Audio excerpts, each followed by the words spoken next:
42వ వచనాన్ని చదవండి, తర్వాత 44 చదవండి. ఇదియు కాక దేవుడు ఇదియు కాక సజీవులకును మృతులకును న్యాయాధిపతినిగా నియమించిన వాడు. దేవుడు యేసు ప్రభుని మృతులకు సజీవులకు న్యాయాధిపతిగా ఉంచిండు.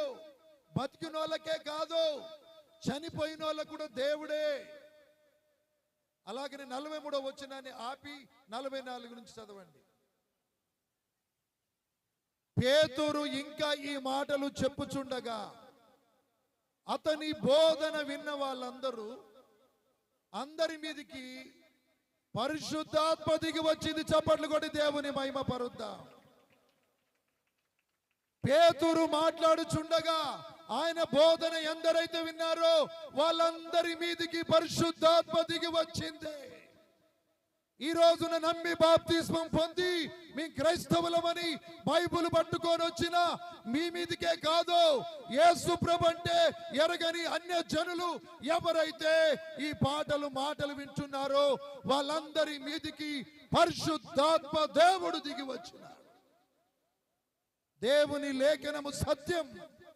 పేతురు పట్ల జరిగిందే ఈ అల్పుని పట్ల ఎందుకు జరగదన్న ధైర్యము నా విశ్వాసముతో నేను ప్రవచిస్తున్నాను. ప్రియమైన దేవుని బిడ్డలారా, ఎవరు అందరూ చదువమ్మా.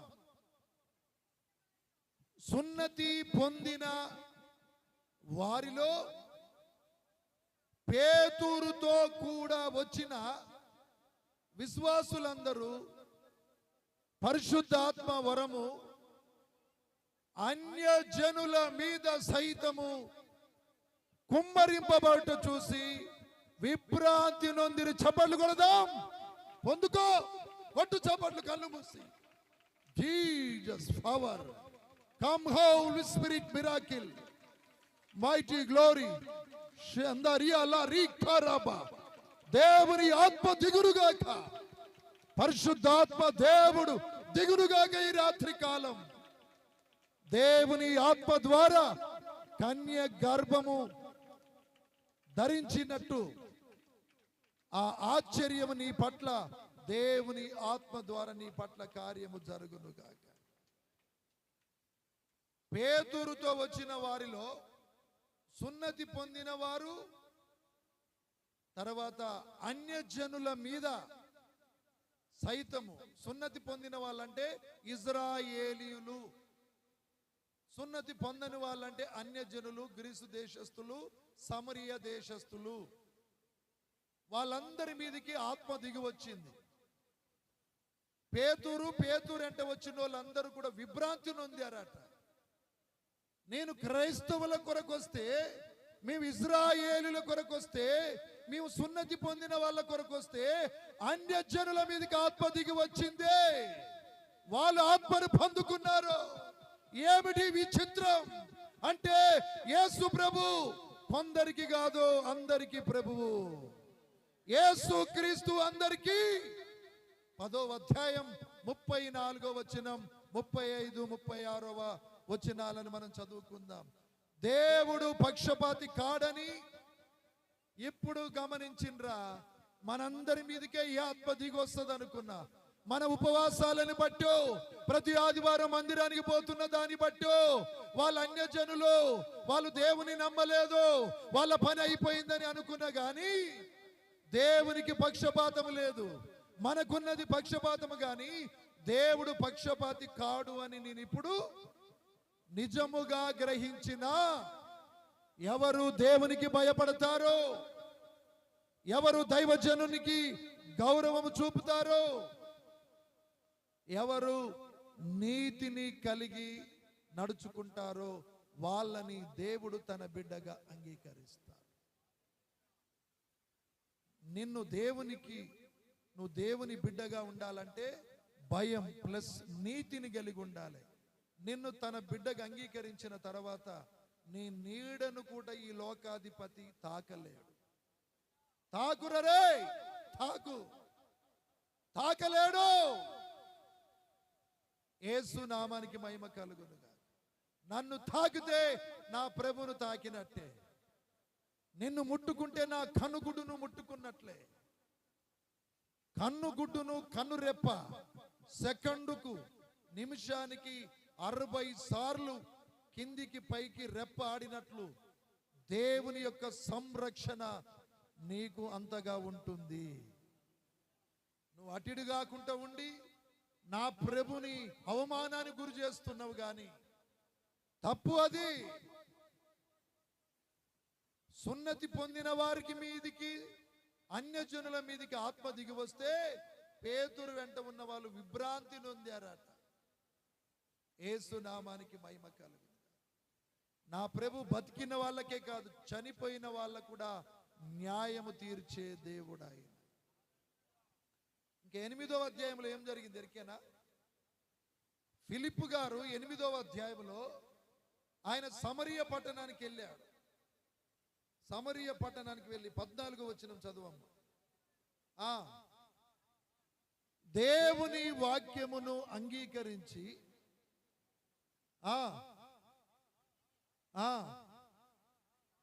సమరియలో ఉన్న, సమరియులంటే అన్యజనులు, తృణీకరింపబడిన వాళ్ళు. సమరియ స్త్రీ యాకోబు బావి దగ్గరికి, ఇజ్రాయేలీయుడైన యాకోబు బావి దగ్గరికి వెళ్ళి నీళ్లు చేదుకోవడానికి గడగడ గడగడ వణికిందామే. ఆ బావి దగ్గరికి యేసు ప్రభు వస్తే, యేసు ప్రభు యూదుడు కదా, అయ్యా మీ సమరియులో మీరు యూదులు తండ్రి ఎవరైనా చూస్తారని గడగడగడ వణికింది. యూదులు విలువ కలిగిన వాళ్ళు, ఇజ్రాయేలీయులు విలువ కలిగిన వాళ్ళు. సమరియులంటే పూర్తిగా మనలాంటి మాలమాదిగోళ్ళు అని అర్థం. అల్లెలేదు చెబుతాం, ఇక సింపుల్గా చెప్తున్నా. సమరియులంటే మాలమాదిగోళ్ళు, లంబాడి వాళ్ళు, బుడబుర్కలోడు, జంగాలోడు అని అర్థం. ఇప్పటి వరకు కూడా బాబుసాయిపేటలో 300 కాపు తెలగోళ్ళు ఉంటారు. మాదిగోళ్ళని గడప దాటనీయరు. ఇంట్లో ఆ తెలగోని ఇంటి ముందల కుర్చేసుకొని కూర్చున్న దాఖలే లేదు. ఏదో దేవుడు తాగినా నాకు తోడుండబట్టి మంది ఎక్కువైపోయి నేనొక్కని కుర్చీ మీద కూర్చున్నా కానీ ఇంతవాడికి ఎవడు కూర్చుంటలేడు. అంటే వెనకబడిన తరగతుల మనం. యేసు నామానికి మహిమ కలుగునుగా. అటువంటి సమరియులు ఫిలిప్పు గారు యేసు క్రీస్తును గురించి బోధిస్తుంటే ఆ మాటలు శ్రద్ధగా విన్నారు. శ్రద్ధగా విన్నప్పుడు వారిలో ఉన్న దయ్యములు కేకలు పెట్టుకుంటూ బయటికి వెళ్ళిపోయినాయి. పక్షవాయు రోగులు స్వస్థత పొందారు, కొంటివారు నడిచినారు. దేవుని వాక్యము శ్రద్ధగా వింటున్నప్పుడే ఈ కార్యము జరుగుతున్నదే. దేవుని వాక్యము చెప్పేవాడు సరిగా ఉండి వినేవాళ్ళు శ్రద్ధగా ఉంటే పరిశుద్ధాత్మ దేవుడు వారి మధ్య కార్యం చేస్తాడు. సమరియలో చాలా మంది దేవుని వాక్యము విన్నారని అపోస్తులు తెలుసుకొని యెరూషలేములో నుండి పేతురుని యోహానును వెళ్ళవు అన్నా మీరు వెళ్ళండి, అపోస్తులకు సంఘానికి పేతురు యోహాను పెద్ద, మీరు వెళ్ళండి అని చెప్తే వీళ్ళు వెళ్తాలకే అక్కడ వీళ్ళు దేవుని వాక్యాన్ని విని బాప్తిస్మం పొందుకున్నారు కానీ పరిశుద్ధాత్మ వారి మీదకి రాలే. వీళ్ళిద్దరు పోయి మీద చేయి పెట్టి ప్రార్థించగానే పరిశుద్ధాత్మతో నింపబడి టప టప చప్పట్లు కొడుతూ ఆత్మలో ఆనందించారు. ఎవరాలో? సమరీయులు. వీరెవరో? అన్యజాతీయులు. వాళ్ళెవరో? గ్రీసు దేశస్థులు. నీవెవరో? నేను అబ్రహాము సంతతి దేవుని బిడ్డను అనుకుంటున్నావు. ఖబర్దార్. మంచిగుంటే పర్వాలేదు, వాళ్ళ స్థానంలో మనల్ని పెడతాడు, మన స్థానంలో వాళ్ళని పెడతాడు. అల్లెలేయో చెబుతాం. కానీ మనము చాలా జాగ్రత్తగా ఉండాలి. ఒక పాస్టర్ అనేది, పాస్టరమ్ అనేది, దైవజనుడని ఏదేదో వాళ్ళంతట వాళ్ళే తన స్థాయిని పెంచుకుంటారు. ప్రియమైన దేవుని బిడ్డలారా, ప్రైజ్ ద లార్డ్. నాకొకటే గుర్తు, యేసు ప్రభు ఈ లోకంలో పుట్టినప్పుడు గాబ్రియేలు అనే దూత దేవుని సన్నిధిలో నుండి వచ్చి యూదయ బెత్లెహేములో ఉన్న మరియ దగ్గరికి వచ్చింది. ఎంతో మంది స్త్రీలు ఉన్నారు, దొరసానులు. ఎవరి దగ్గరికి ఎందుకు పోలే, ఆమె దగ్గరికి ఎందుకు వెళ్ళిందంటే ఆమె తల్లి భక్తిపర్రాలు, ధర్మశాస్త్రమును క్షుణ్ణంగా చదువుకొని పాటించే వ్యక్తులు వాళ్ళు. బైబిల్లో రాయబడినది, కుమారుడా కుమార్తె నీ తండ్రి ఆజ్ఞను గైకొనుము, నీ తల్లి ఉపదేశమును త్రోసివేయకుము. దేవుణ్ణే తల్లిగా తండ్రిగా పెట్టుకున్న దీనురాలు దూత అంటుంది. ఆ దూత వచ్చేసింది, ఆమె దగ్గరికి వచ్చేసి, ప్రియమైన దేవుని బిడ్డలారా 18వ వచనంలో ఏమన్నది? పరిశుద్ధ ఆత్మ చేత, మత్తయి సువార్త 1:18లో ఏమన్నది?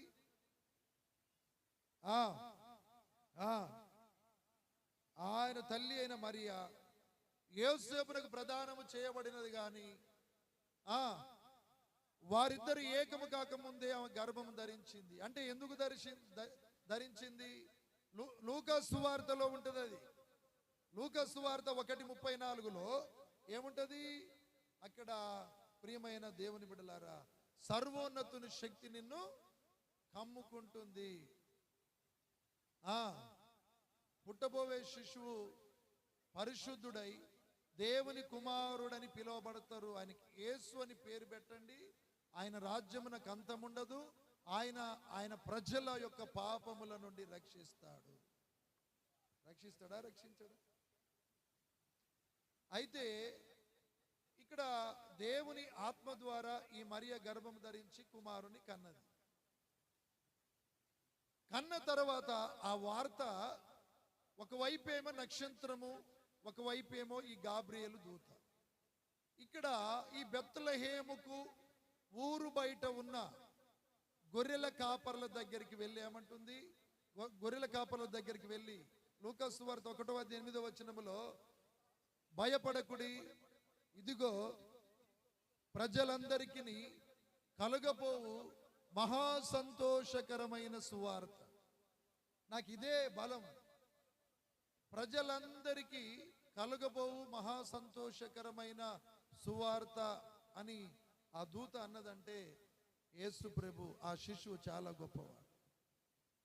ఎందుకు గొప్పవాడంటే ఈయన యొక్క జననము కొందరికి కాదు, అందరికీ మహా సంతోషాన్ని కలిగిస్తూ ఉన్నది. ఈయన పుట్టింది ఇజ్రాయేలుల కొరకు కాదు, అన్యజనులందరికీ కొరకు పుట్టాడని ఆ వాక్యము యొక్క అర్థము మనం చూస్తూ ఉన్నాం. వెంటనే ఆ గొర్రెల కాపర్లు ఆశ్చర్యపోతారు. ఇంకొక మాట చెప్తున్నా, ఇక్కడ వీళ్ళు ఎక్కడా గొర్రెలు కాస్తున్నారు చెప్పారు. 8వ వచనంలో, బోయాజు పొలంలో, ఊరు బయట పొలంలో గొర్రెలు పగలంతా మేపి రాత్రి అంతా కూడా ఏ తొడేళ్ళు కానీ దొంగలు కానీ మీలాంటి దొంగలు కానీ ఇంకా ప్రియమైన దేవుని బిడ్డలారా, ఏమన్నా మృగాల వలన గొర్రెలకు హాని జరుగుద్దేమో, ఎత్తకపోతాయేమని వాళ్ళు మేలుకొని వాళ్ళు కాపు కాస్తూ ఉన్నారు. అవును, దేవుని యొక్క స్వరం వినాలంటే నువ్వు మేలుకొని ఉండాలి. నిద్రమత్తురాలువై సోమరిపోతువై ఉంటే దేవుని స్వరాన్ని వినలేవు. వాళ్ళు మేలుకొని ఉన్నారు. రాజులు అనబడే వాళ్ళందరూ నిద్రపోతున్నారు. గ్రామంలో ఉన్న వాళ్ళందరూ మత్తులైపోయారు. వీళ్ళు మేలుకొని కళ్ళెళ్ళబెట్టి వాళ్ళు కనిపెట్టుకుంటుంటే గాబ్రియేలు దూత ప్రత్యక్షమైంది అక్కడికి. భయపడొద్దండి. ఎవరు పొలంలో ఉన్నారు మీరు? బోయాజు అంటే బాగానే అన్నారు, కానీ ఈ బోయాజు యొక్క భార్య ఎవరు చెప్పండి? రూతు ఎవరు? బోయాజు ఏమో యూదుడు, ఈ రూత్ ఏమో మోయాబీయురాలు అంటే అన్యజనురాలు. యేసు ప్రభు అంటే పడని దేశస్థురాలు. యూదుడు మోయాబురాలు, రూతు బోయాజు. ఆ రూతు భర్త చచ్చిపోయినప్పుడు పరిగ ఏరుకున్న పొలం అదే. ఆ పొలములోనే గొర్రెలు కాస్తున్నారు వీళ్ళు. నయస్సోను షల్మానును కనెను. షల్మాను రాహాబు వలన బోయాజును కనెను. బోయాజు రూతునందు ఒబేదేదును కనెను. ఒబేదేదు యెషయిని కనెను. యెషయి రాజైన దావీదును కనెను. దావీదు వంశములో నుండి యేసుక్రీస్తు పుట్టెను. తప్పట్లు కొడదా. రాహాబు అన్యజనురాలే, రూతు అన్యజనురాలే. వాక్యం చెప్పే నేను అన్యజనున్నే. ఈ రోజున అతిశయించడానికి అవకాశం లేదు. యేసుక్రీస్తు యొక్క జననం ప్రజలందరికీ, యేసుక్రీస్తు యొక్క పుట్టుక ప్రపంచములో ఉన్న వారందరికీ మహా సంతోషము కలిగించే వార్త, సువార్త. యేసు నామానికి మహిమ. వాళ్ళంటేనే భయపడతారు. వాళ్ళంటేనే భయపడతారు. భయపడొద్దండి. దావీదు పట్టణమునందు రక్షకుడు మీ కొరకు, రక్షకుడు. మీ పాపములు వారి పాపములు అందరి పాపముల నుండి ఆయన రక్షించబోతున్నాడు. యేసు నామానికి మహిమ కలుగును. ప్రియమైన దేవుని బిడ్డలారా, ఆలోచన చేయండి. యేసుక్రీస్తు జననం ఎంత విలువైందో చూడండి. ఈ రోజున కొంతమందికి కుమారులు కుమార్తెలు పుడితే ఎవరిని చూస్తారని కూడా చూపిస్తలేరు. మరి వాళ్ళంతటా వాళ్ళే కన్నట్టు అనుకుంటున్నారేమో. గర్వఫలం దేవునిదే. దేవుడిచ్చిన స్వాస్థ్యాలను, బహుమానాలను దేవునికి మహిమ కలుగునట్లు అందరికి చూపెట్టాలి. యేసు ప్రభు పుట్టగానే మరి ప్రియమైన దేవుని బిడ్డలారా, ఆయన 24th నైట్ పుట్టిండు. జనవరి 1కు ఎక్కడ తీసుకొని వచ్చిర్రు? యెరూషలేముకు తీసుకొని వచ్చారు. 8వ రోజు ఎక్కడ తీసుకొని వచ్చిర్రు?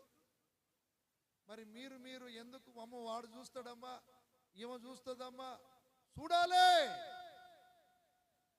దేవునికి మహిమ కలగాలి. పిరికిదనముగా ఉండొద్దు. పిరికి ఆత్మను పొందుకోలేను. యేసు నామానికి మహిమ కలుగును.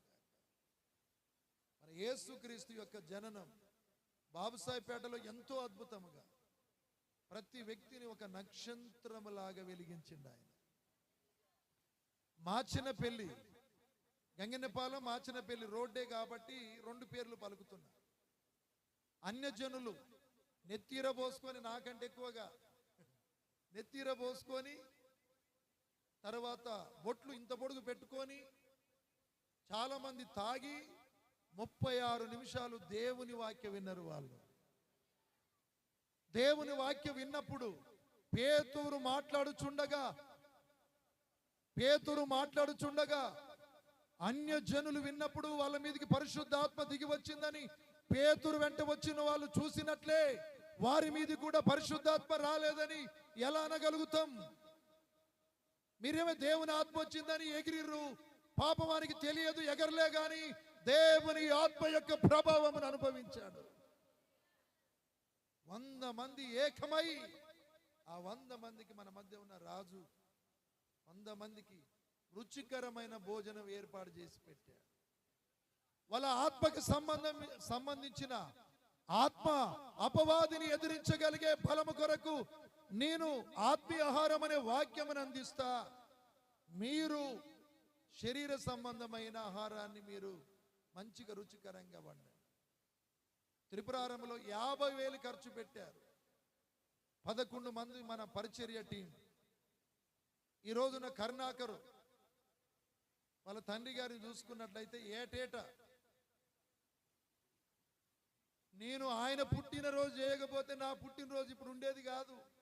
అల్లే చెబుతా, ఎప్పుడు అయిపోయేది నా కథ. యేసు ప్రభు నమ్మకం ముందు వానికి ఇల్లు లేదేం లేదు, ఇప్పుడు 2 ఇళ్లకు టికానేసిండు.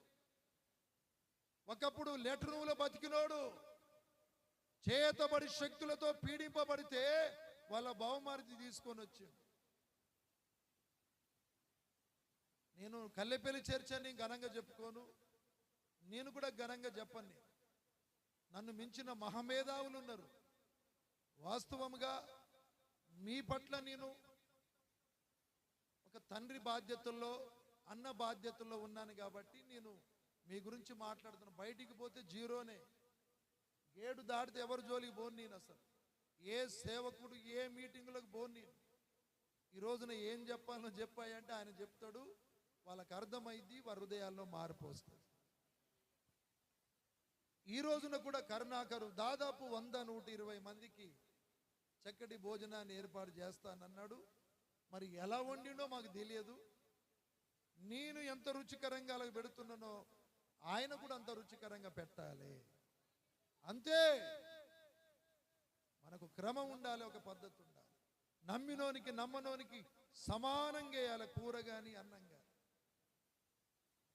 అలేలే చెబుతా, వీడు ఏం చేస్తుండ్రా ఏం చెప్తుండ్రా అంటాడు. అంతే. నాకు వాస్తవముగా నేను తినే ఫుడ్ మీరు తినండి ఒకసారి. అటువంటిది కూడా కల్లెపల్లి మందిరములో దారి తప్పొచ్చిన ఇక్కడ ఎక్కడెక్కడనో తిరుగుతారు, అక్కడికి వచ్చి కడుక్కొని పోతారు వాళ్ళు. మాసిన మొఖాలు వేసుకొని వస్తారు, దయ్యపు రూపాలతో వస్తారు. 1 వారం 2 వారాల్లో దేవదూత లాగా వెళ్ళిపోతారు. వాళ్ళకి ఏంటంటే లేవు అంటారు. నేను ఎల్లగొట్టేవాని కాదు, మందలిస్తా గద్దిస్తా కానీ వాళ్ళకి పెడతా. నేను తినే ఫుడ్ పెడతా. అది పెట్టడమే నా తప్పు వచ్చింది అంటుంది. అది తిన్నగాంచి పోరి కాదు. అలే చెప్పుదా. ఎందుకంటే కూరలో ఏమేస్తే రుచికరం ఉంటుందో అన్నీ వేయండి, వండనీయను, నోట్లో పెట్టుకోను. ఈ రోజున కూడా ఒకడంటే అంశం మీద చెప్పన్నా, అంశం అంశం అంశం. సంఘంలో అందరూ ఒకే రకంగా ఉంటారు కాబట్టి అంశం మీదంగా వెళదాం. ఇవాళ 10 రకాలుగా ఉన్నప్పుడు 10 రకాల మాటలు చెప్పాలి. యేసు నామానికి మహిమ కలుగును. చికెన్ తింటే చికెన్ తిను, మటన్ తింటే మటన్ తిను, పప్పు తింటే పప్పు తిను, సాంబార్ అంటే సాంబార్ తిను, పెరుగు అంటే పెరుగు. హల్లెలూయా చెప్పుదాం. యేసు నామానికి మహిమ కలుగును. ఇదంతా ఎందుకు చేస్తున్నామంటే ఈ క్రిస్మస్ మాసంలో కృతజ్ఞత కలిగి ఉండి, యేసు ప్రభు నమ్మని వాళ్ళు చర్చికి రారు. కొంతమంది వాళ్ళ క్రిస్మస్ అంటే తెలియదు, క్యాండిల్ అంటే తెలియదు, కేక్ అంటే తెలియదు, హ్యాపీ క్రిస్మస్ తెలియదు, మెర్రీ క్రిస్మస్ తెలియదు. అయితే వాళ్ళ మధ్య జరుపుకుంటే ఎవరో ఒకరు, అందరం 90 మంది మనం వచ్చిన 10 మంది అన్యజనులు రారా, వాళ్ళు కూడా మనతో కలిసి క్రిస్మస్లో ప్రభు ఆనందాన్ని అనుభవిస్తే దాన్ని బట్టి పరిశుద్ధ ఆత్మదేవుడు ఎంతో ఆనందిస్తాడు. అంతేగాని ఏదో మా గొప్పదనం వాళ్ళు పెడుతురు వీళ్ళు పెడుతురు అని ఏ భేదాభిప్రాయాలు లేదు.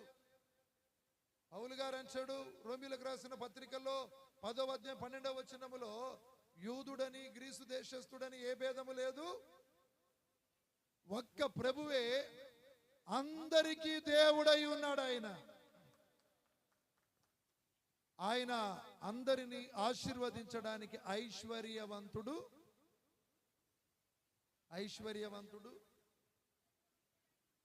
అనురాగ నిలయుడా, ఐశ్వర్యవంతుడా, కనికరా పూర్ణుడా నా యేసయ్యా. Praise the lord. నా తండ్రి నిన్ను ఆశీర్వదిస్తే రేపు 2025లో నీ అప్పులన్నీ తొలగిపోయి ఆదివారం బైబుల్ పట్టుకొని తెల్ల బట్టలు వేసుకొని నడవడానికి దేవుడు కృప చూపగలుగుతాడు. అప్పులకు బాధపడొద్దు, అనారోగ్యానికి బాధపడొద్దు, అవమానాలకు కృంగిపోకూడదు. యేసు నామానికి మహిమ కలుగునుగాక. అంటే యేసుక్రీస్తు యొక్క జనన వార్త ప్రజలందరికీ, దేవుని ఆత్మ సున్నతి పొందిన వాళ్ళ మీద, అన్యజనుల మీద దేవుని ఆత్మ ఒకే రకంగా కుమ్మరించబడ్డది. యూదుల మీద, సమరీయుల మీద దేవుని ఆత్మ ఒకటే విధంగా కుమ్మరించబడినది. గాబ్రియేలు యొక్క యేసుక్రీస్తు యొక్క జననము వార్త గొర్రెలు గాయచున్న కాపరులారా మీకే కాదు, మీ గ్రామంలో ఉన్న వాళ్ళకే కాదు, ప్రపంచములో ఉన్న వాళ్ళందరికీ మహా సంతోషకరమైన సువార్తమానము మీకు వినిపించెదను. దావీదు పట్టణమునందు రక్షకుడు మీ కొరకు ఆయన. ఈయన చదువమ్మా. ఈయన ప్రభు అయిన క్రీస్తు. హల్లెలూయా. ఈ రోజున గమనించండి ప్రియమైన దేవుని బిడ్డలారా, యేసుక్రీస్తు నీ సొంతం కాదు, నా సొంతం కాదు, నా దేవుడు నీ దేవుడు అని అనుకోవద్దు. మన దేవుడు మనందరి దేవుడు అనాలి. పేతురు అపోస్తల కార్యములో 10వ అధ్యాయంలో ఏముంటది? 36వ వచనంలో ఏముందమ్మా? దేవుడు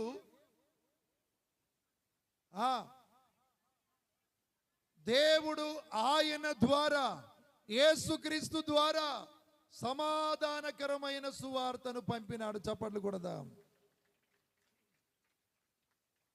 దేవుడు యేసుక్రీస్తు ద్వారా సమాధానకరమైన సువార్తను ప్రకటించి ఇజ్రాయేలులకు పంపిన వర్తమానం. ఇజ్రాయేలులారా, యేసుక్రీస్తు ఈ భూమి మీద పుట్టకపోతే మీకు సమాధానం ఉండదు. ఈ ప్రపంచంలో ఎవరికి సంతోషం ఉండదు. ఇక్కడ కూర్చున్న మనం కూడా యేసు ప్రభు నమ్మకం ముందు, యేసయ్య మన గుండెలో పుట్టక మునుపు మన బతుకులు ఎలా ఉన్నాయి? హల్లెలూయా చెప్తాం. ఆయన పుట్టినప్పుడు అట కనీసము సత్రములో చోటు లేదట. ఎక్కడ? ఇలా మనకైతే ఆమెకు నడుములు నొప్పి లేచినాయో లేవలేదో 10 మంది వస్తారు. ఆమెకు గది, ట్యూబ్ లైట్స్, ఫ్యాన్లు ఉంటే, ఏసీలు, డబుల్ కాట్ బెడ్స్, డాక్టర్లు, మంత్రస్థాన్లు ధూమ్ధాం చేస్తారు. నా ప్రభు ఈ లోకానికి వచ్చేటప్పుడు, మరియ తల్లి గర్భం ధరించినప్పుడు, యోసేపు చూడండి, భర్త అంటే అలా ఉండాలి. ఎల్కాన యొక్క స్వభావం అది, ఇస్సాకు యొక్క స్వభావం అది. ఇంకెవరు? భర్త అంటే అట్టుండాలి. కాలు కింద పెట్టకుండా చూసుకున్నాడు.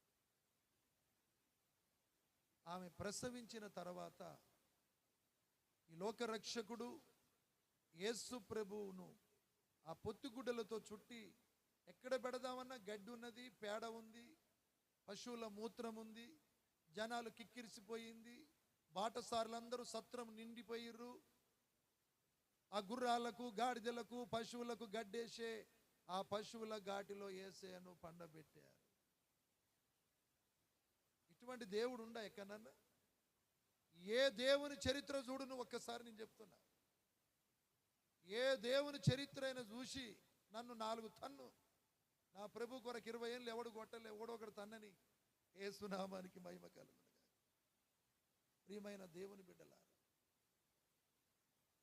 ఆయనని అలా పెడితే అయినప్పటికీ కూడా ఆయన ఏం అతిశయపడలే, కోపిష్ట అయి పెరగలేదు. ఆయన యేసు నామానికి మహిమ కలుగును.